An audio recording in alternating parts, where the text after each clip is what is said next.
Welcome back to the Boot Tragedies. The NFC South, which is such a chaotic division right now.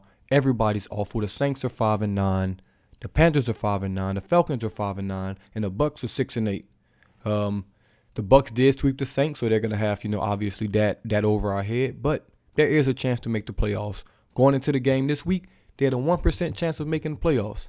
Now, after this week is over with, that percentage jumped up to a whopping 4%. But unfortunately, like I said a couple weeks ago, there's still a chance to make the playoffs because the division is so bad. Now, I've played with some playoff scenarios and things like that. If the Saints win 7 games, so they can go 3-1 over the last, 3 games, 2-1, excuse me, they have a 6% chance of making the playoffs. If they win out over the last 3 games, it's still only a 40% chance, 42% chance to make the playoffs. So even if they win all 3 games, it is still unlikely that they make the playoffs, but it is a decent chance. It's better than the 4%, which is sitting at right now. Like I've been alluding to over the last couple of weeks, I only think it's a 2-team race. I think it's the Bucks and the Saints. I don't think we're going to get it just because we're going to need a lot to happen. The Bucks play the Cardinals on Christmas Day, 7:20 primetime game.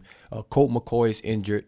Kyler Murray's injured, so who knows who's going to be suiting up for quarterback for the Tampa Bay Bucks. And after that, they have the Panthers and the Falcons, 2 divisional games. The Saints will need the Bucks to lose 2 of those games to have a chance, and the Saints have to win out. If the Bucks lose 2 games, they finish at 7-9, and the Saints win out, they can finish at 8-9, and I think they have a really good shot at making the playoffs if they can get to that. But do I see the Bucks losing 2 games? Maybe, maybe not. They're on a 2-game losing streak. They play 2 tough teams, the 49ers and the Bengals, but the schedule gets easier, obviously, with the Cardinals, Panthers, and Falcons. Anything can happen in the NFC South because it's just a crazy, crazy division right now. Obviously, that Saints-Bucks, blown lead is looking very, very bad right now. If the Saints didn't blow that lead, the Saints would be 6-8 right now, and the Bucks would be 5-9, and the Saints would be leading this division. That's how crazy, that's how bad this division is. The Saints have blown so many games, they don't even deserve to be in the playoff hunt, the playoff picture at all, but yet somehow we're still here. Obviously, if we don't win games, none of this is going to matter. None of this isn't going to matter if we don't win games. We have a tough game coming up at Cleveland. That's going to be a tough place to play. It's going to be cold. Deshaun Watson's back. They got Nick Chubb, Amari Cooper. They have some guys. That's going to be a tough, tough game. Carolina, they have Detroit. Detroit is hot right now. Detroit's a really, really good football team. If you watch Outside Looking In, I dare predict Detroit to make the playoffs this year. And we're going to need Detroit to beat the Panthers. And that'll basically knock the Panthers out of this. The Falcons, we swept them, so if we win our games, I'm not worried about the Falcons. We'll have tiebreakers over them, so that's just a bad football team as well, and they're starting a rookie quarterback. I think they're going to probably just, turn it on in. They play Baltimore. I can't think. Lamar Jackson's probably going to be back. Even if he's not back, that's still going to be a tough game for them. So it's going to come down to the Saints. It's going to come down to the Bucks, in my opinion. The Bucks have the Cardinals, like I said. Going to be an easy game on paper for them, but you never know. You never know how this thing is going to go. The NFC South has shown no game is easy. No game is winnable. They're all losable. They're all losable games for everyone. The Saints have an advantage. They play on Saturday. The Saints do play on Saturday, so if the Saints can win that Saturday game, before Christmas, that puts some pressure on Tampa Bay in a must-win game for them because we'll have the same amount of wins if we win that game on Saturday, and then Tampa Bay will have to go play on Sunday and play the Cardinals. Like I said, I'm not sure who's going to start for the Cardinals. I'm not sure what their depth chart is looking like, but I think Trace McSorley is their backup quarterback behind Colt McCoy, who's going to be questionable. He's a guy that went to Penn State. I know he played for Baltimore. He backed up Lamar Jackson. He's an athletic quarterback, so that's already going to give teams some trouble. The Cardinals' offense isn't terrible. Obviously, DeAndre Hopkins, Marquise Brown, older A.J. Green. Zach Ertz is out for the year. The defense is they have some talent, but they haven't been playing up to par. So, and we know Kingsbury can't win games this late in the season. So the Cardinals, not a very good football team, but I'll be rooting for them. They're 4-10. Let's get the 5 wins, Cardinals. Hey, we'll be rooting for y'all. The Saints have to handle business in Cleveland. And after this week, we'll know more.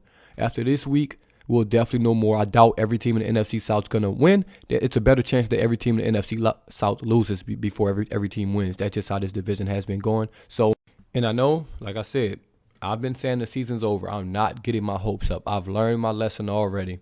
Hopes getting up It's not happening. I think the last game of the season I got my hopes up was, let me check our schedule. I remember exactly what game it is if I can see this schedule. It was probably the Raiders game. Yeah, the Raiders game. We beat them 24-0.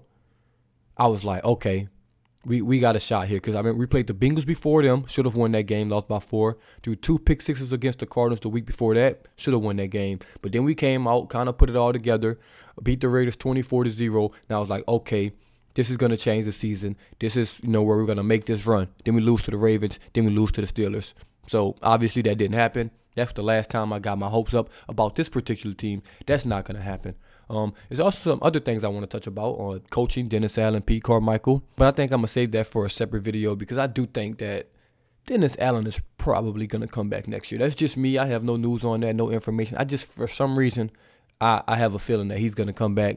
And I'll kind of share my thoughts on that. A just quick, brief summary is, I don't think he's particularly coached bad, the defense, but this offense is absolutely brutal, and that falls on the head coach. So at the end of the day, I mean, it's kind of on him. But also, I did forget to mention Juwan Johnson yesterday. I kind of glossed over it, post game, because I was ready to watch that Bengals-Bucks game. Was getting ready to watch that. But Juwan Johnson, we have to re-sign him as tight end. He's obviously tight end 1. He's obviously our best tight end, our best receiving threat from that position. He's going to be in a free agent type deal this summer. We're going to have to re-sign him. That's a long ways away. Obviously, we're going to have some big decisions from a lot of people on this team once the season's over with.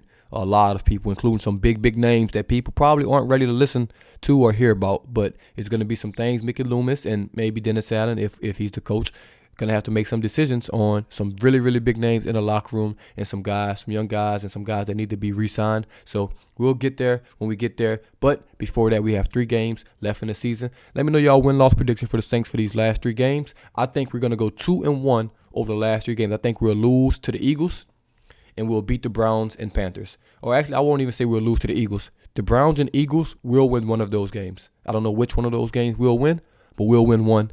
We'll lose the other, and then we'll beat the Panthers. Can 7-10 get us in the playoffs? It's possible.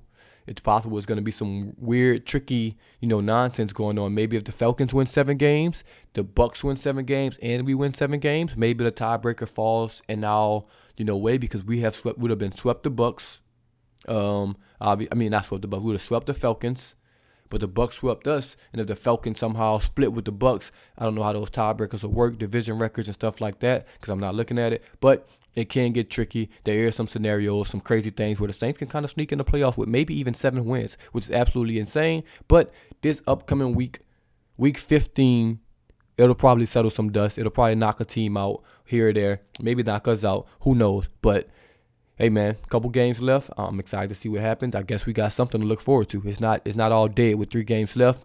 Because if it was 3 games left and we were out of it and we had our first round pick, of course I would be saying tank. We had our first round pick. I would be super mad at the Falcons win. Let's lose them all. But we don't have that. So we gotta play for a chance to play in the playoffs. And if we make the playoffs, I believe the seed right now, the first wild card spot will be the Cowboys. They don't scare me. Obviously, I'm not saying we're going to play the Cowboys and beat the Cowboys in the playoffs or anything like that. But, looking at the Cowboys, they're not putting fear in anybody's hearts. Let's be honest. They're not putting fear in anybody's heart. We just watched them blow a lead to the Jaguars. So, if the Saints can get in the playoffs, it can get dicey. It can get tricky. But that's a long ways away. We only have a 4% chance, like I said, to make the playoffs. But you're saying there's a chance? And I think that percentage is really higher. I think people are counting out how bad the NFC South is. So we'll see what happens, man. Let me know what y'all think in the comments below. As always, this is DaBoot Tragedies, and I'm out.